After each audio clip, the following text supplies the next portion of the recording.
The time that you're developing and writing your first draft is special. It's like a newborn baby.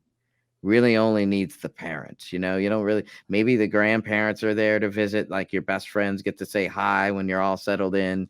But most times people with their kids and dealing with that stuff, they're not letting a lot of people putting their opinions on it, breathing up all on the baby. You know what I'm saying?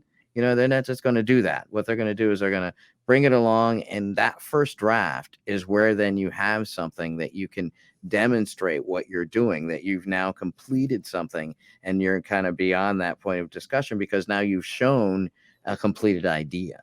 So because it's like, as Vonnegut used to say, that opinions are like, hey holes, everyone has one, so you're going to get, everyone's going to have one. So you want to give yourself the opportunity to really express yours, and then to selectively go through a process and know who you're talking to about it. But so don't, it's not, you don't have to not tell your friends you're not writing something, but it's not, but you don't have to like make them read it before it's done. Right. Because Or if ready you to read. are Right. ready to read, because then what you're doing is you're open. If you're making me read it before it's done, or it's not ultimately ready when, then I'm ultimately going to express it. And maybe you're not ready to hear those things yet. Yeah.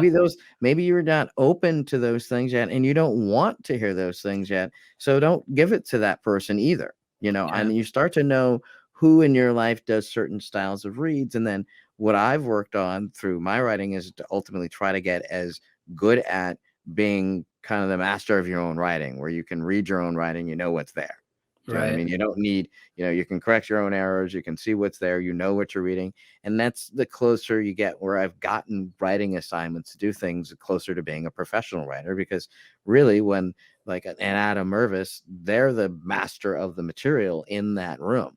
Yeah. They're responsible for keeping track of the notes and all the executives things. And they're also making decisions like, you know what, I know such and such said this, but I think that this is ultimately better. So I'm acknowledging this note, but I'm doing this. Right.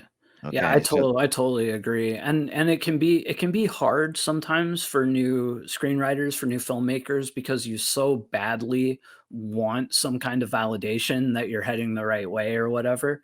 But really initially, just like what you were saying, you're going to end up handicapping yourself trying to basically cater to all of these different opinions at the start. I'm not saying once you get that first draft done, you shouldn't send it out to people you trust and get input, but like at the very beginning, it can be a crutch. And I know, throughout my career, and as not only as a screenwriter but also as a filmmaker, I've often, let that need for validation, handicap some projects. Like we were talking about Death Day, and we had a producer come on that was helping with distribution, and he had some ideas.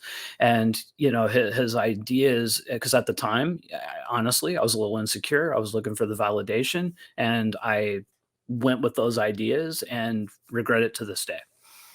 yeah, so I mean, it has a give and take, because you're also looking at how am I going to get this project distributed.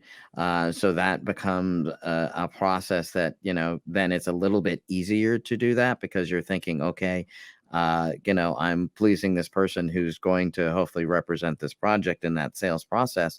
That's a lot different than having that person who's going to kind of come through, who's giving you notes, who's paying you for it, or in the case that we're talking about, a lot of times, who's just a friend who's giving you some notes about what you're doing. So keeping them all in there and involved, just take your time with it, and have your chance at it. So at the end of the day, you got to do what works for you, and these are only recommendations, not rules. Do what works for you, and Yep. have at it. It's throw the rest out there, what we're saying to you. Yeah, yeah, or anybody that comes in and tells you like this is absolutely how it must be done, they're most likely full of shit. Yeah, I mean, there are no absolutes. There's only recommendations. I mean, certainly within filmmaking, there are rules. There's things like crossing the line. You don't do that generally, because it creates a certain dynamic that just feels awkward. But I'm sure that there's probably some films out there that have executed that and made it work. Yeah, I Um, can think of one because John Woo was talking about it in his commentary. And the killer, there's a scene between the killer and the cop, and he was trying to visually put them in each other's position. So he purposefully cut on the wrong side of the line for both sides of the conversation, trying to make it look like they were basically the same person. well, You know? he's communicating. He's juxtaposing the images to communicate something that actually Yeah. says something, which is, goes back to the beginning of like the railroad tracks. Like he's at one place and they're at the other place, and so by creating that kind of almost makes but that almost makes perfect sense when you think about Yeah. it in Oh, terms it of the totally communic does. in film language. Yeah.